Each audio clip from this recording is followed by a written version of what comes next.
Hey everybody, honestly, I needed to make this video, so I figured out how to make a homemade ball joint. And for pretty much nothing.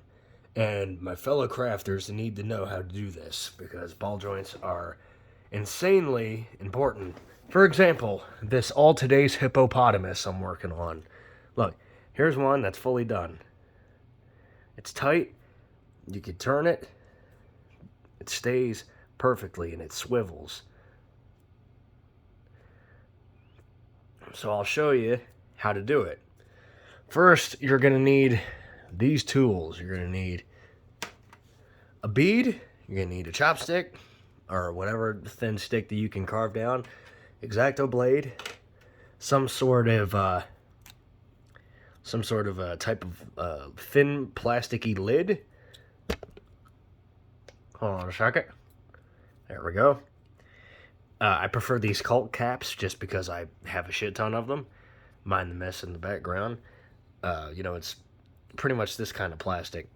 So, first thing you want to do is you want to take your bead here and you want to stick it on the end of your, pretty much on your handle here. You want to really push it in there, and then you want to snap off the tip there. Hold on, I'll just bite it off.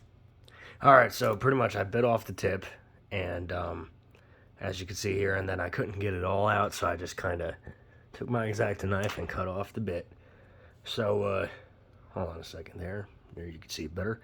It's on there. Now, I'm going to pop it off again, because I'd like to apply some super glue. Take a little bit of super glue here. There we go. Rub it on the tip. And you put it on there, like so. Shove it back in there, and it'll dry. So then, once you've done that, that's pretty much that. You already got the stem and the ball. So then you could just kind of, there we go, rip that off there. And then next, you already got the key points here. You already got that figured out. So then you're gonna need a cap. This one. And you want to take it, your X-Acto blade, and you want to just cut as much as you're going to want off of it. Like, for example, this, maybe a tad more could work. I'm showing you guys how to do all this, because this is good stuff. I found this out a few days ago. Just kind of scienced it, and it works. So, as you can see, it already fits in there, but that's not enough. What you're going to do next is you're going to want to take your lighter. You got this lighter here? There we go. You're just going to hold it up against the thing, and you're going to cook it. You're going to really cook it there, nice and good, like to where it's like that. And then you're going to grab it while it's hot. You're going to stick it in there. In fact, actually, hold on a second. I didn't entirely do it right. First, before sticking it in there, you want to dip your little ball here in some water. That way it separates itself. Like so. And then you go cramming it all the way back in there, as far as you can get it back. You know what I'm saying?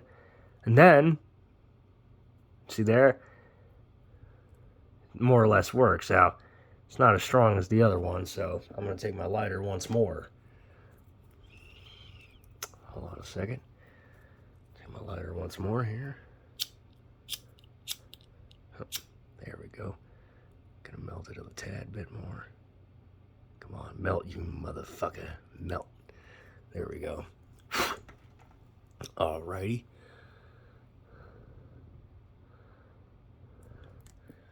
Dip it in some more water here. Cool it down. Make it to where you can move it.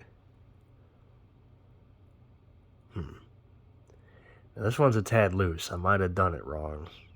So I'll pop it back out, and I'll try the process again. And it's a good thing, because it ain't a guarantee every time, but the only way you could do is you just keep trying. And I must have done something wrong there. So let me try it again. Take another cap, because I have like dozens of these caps. I have caps for days. And, you cut off the rim. And I haven't tested it out, actually, whether or not you could even use the rim. but I'd like to test it out eventually.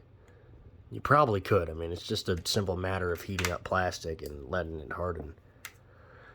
So again, put it in here. I think my problem was I tried putting it in with the with that in there. Actually, I don't know. I don't really remember if I just did that or not. But either way, process is still the same. Heat it up all around. Make it to where your fingers are medium rare.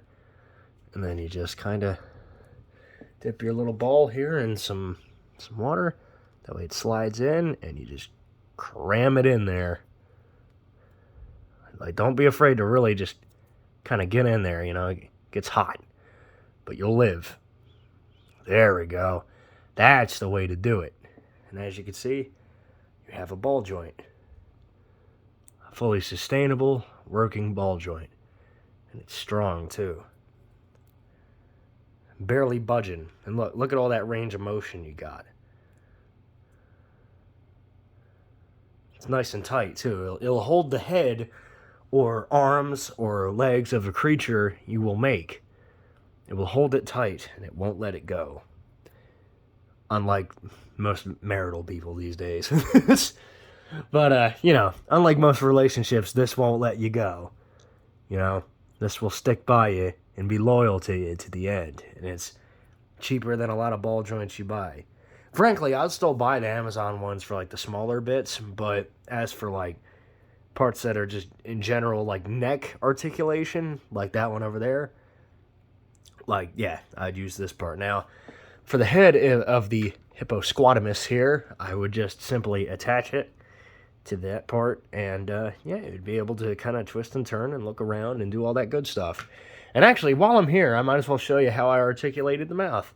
So, I carved out this entire hippo skull to be hollow, because this was part of that Safari LTD animal skull set, and I just carved it out to be hollow. And as you could look inside there, I took two chopsticks, or not, I took two toothpicks, resined them to each side of the of each part of the bottom and top part of the skull, and then I took some lace. I can't remember. I think it's like the piece of lace that helps tighten your pants. That way they don't fall off. Or at least that's what I use because I don't got a butt. And yeah, I pretty much tied it around there tight. Tied it in a knot. And then I super glued it to ensure its hardness.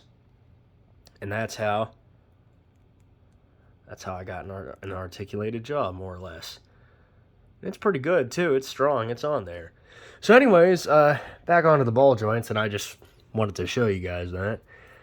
And gals. There's a few women watching this, but you all know when I say guys, I mean everybody.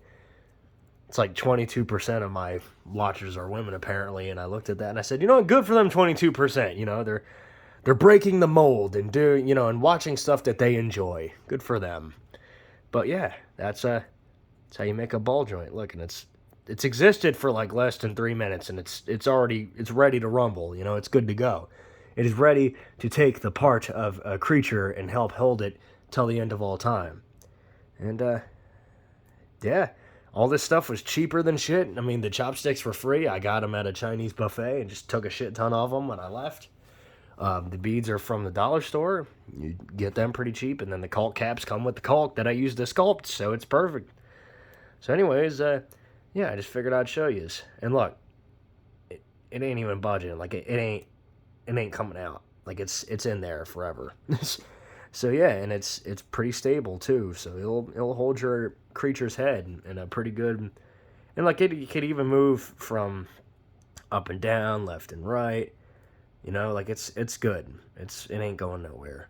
So anyway, folks, honestly, the next video was going to be on the Jibutsu Kaijuverse, but that might be a little while because I'm writing a full story out on paper that I will read to all of you. Wish me luck on that. But seriously, fucking God, I hope I don't screw up too much while I'm reading. But anyways, yeah, I just felt like I needed to show that to you guys. You know, it's necessary. It's good for crafting. And once I fully figure out all the other articulation joints, I'll share them to yous.